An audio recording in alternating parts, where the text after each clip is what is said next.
құралды. Өтекші сені құрмет ете, сена кеңеш сұрап келе. Айт әлі, мұның сірі нәрседе deyip сұрайды, яшигіт.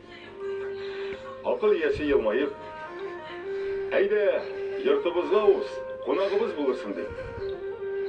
Қонақ йортқа кіргеш, қожа хатынын шақырады. Қадірлеп, бәлішке қомыр әзірләді дейді.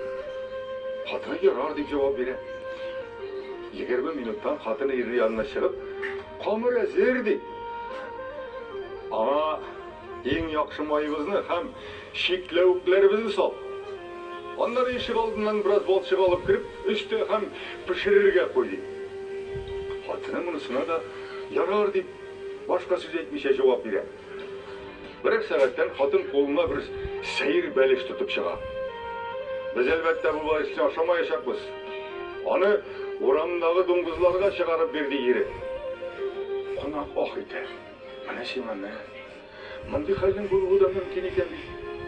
Хатын бір тапқырда қарышмыша ері нәрсе айтты, шыны өтеді. Бояш егітті үйіне қайтып, әжігін ясап қарамақшы бұла. Бұсағадан хатын, қамыр қой әлі дейді. Хатыны, үйді пішкен ризық көп болғанын аша деп түксігіне жауап береді. Шыннан соң егіт тағын ақыл есі янына келіп сұрау береді.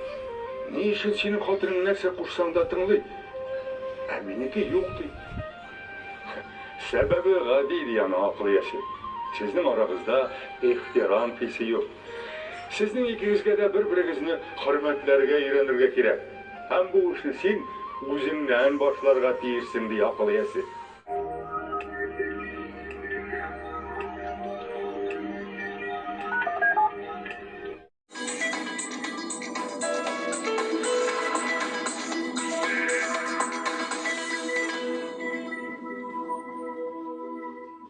Здравствуйте, в эфире новости Татарстана, студия Смайлик Анатолий. Теперь к новостях. Сейчас называется хоккей из набережной Челнов в 2024-2025 году без происшествий. Здесь есть кто-нибудь, кто знает, мы расскажем подробнее.